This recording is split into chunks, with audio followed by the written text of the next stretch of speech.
Maharashtra assembly ఎన్నికల్లో మహాయుతి కూటమి ముందంజ.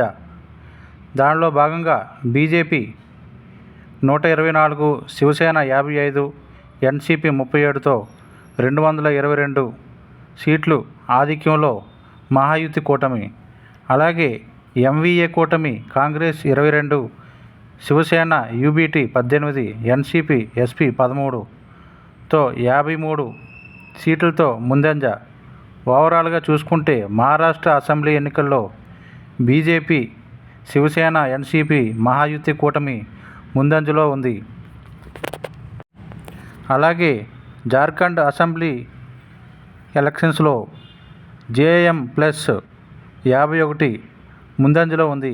బీజేపీ ప్లస్ 28, అదర్స్ 2తో ఓవరాల్గా చూసుకుంటే జేఎంఎం ప్లస్ 51తో ముందంజలో ఉంది.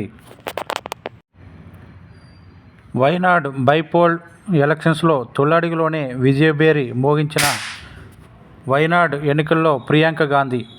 తొలిసారి ఎన్నికల బరిలో నిలిచిన ప్రియాంక గాంధీ ఘన విజయం అందుకున్నారు. వైనాడ్ కాంగ్రెస్ అగ్రనాయకురాలు ప్రియాంక గాంధీ తొలి అడుగులోనే విజయడంక మోగించారు. వైనాడ్ లోక్సభ ఉప ఎన్నికల్లో భారీ విజయాన్ని దక్కించుకున్నారు.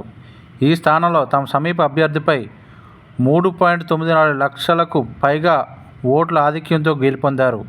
ఈ ఏడాది జరిగిన సార్వత్రిక ఎన్నికల్లో ఈ స్థానంలో తన సోదరుడు రాహుల్ గాంధీ సాధించిన 3.64 లక్షల ఓట్లు మెజార్టీని ప్రియాంక దాటేశారు. వైనాడ్లో 2019లో లోక్సభ ఎన్నికల్లో సిపిఐ నేత పిపి సునీర్ పై 4.3 లక్షల మెజార్టీతో రాహుల్ గాంధీ విజయం సాధించారు. ఇటీవల లోక్సభ ఎన్నికల్లో వైనాడ్ నుంచి పోటీ చేసిన రాహుల్ గాంధీ సిపిఐ నాయకురాలు అన్ని రాజాపై 3.64 లక్షల ఓట్ల మెజారిటీతో గెలుపొందారు. రాయ్ బరేలీలోనూ విజయం సాధించడంతో ఆ తర్వాత ఈ స్థానాన్ని వదులుకున్నారు. దీంతో ఇక్కడ ఉప ఎన్నిక అనివార్యమైంది. అనంతరం ప్రియాంక రంగంలోకి దిగారు. జార్ఖండ్ తొలి విడత ఎన్నికలతో పాటు నవంబర్ 13న ఈ స్థానంలో పోలింగ్ జరిగింది.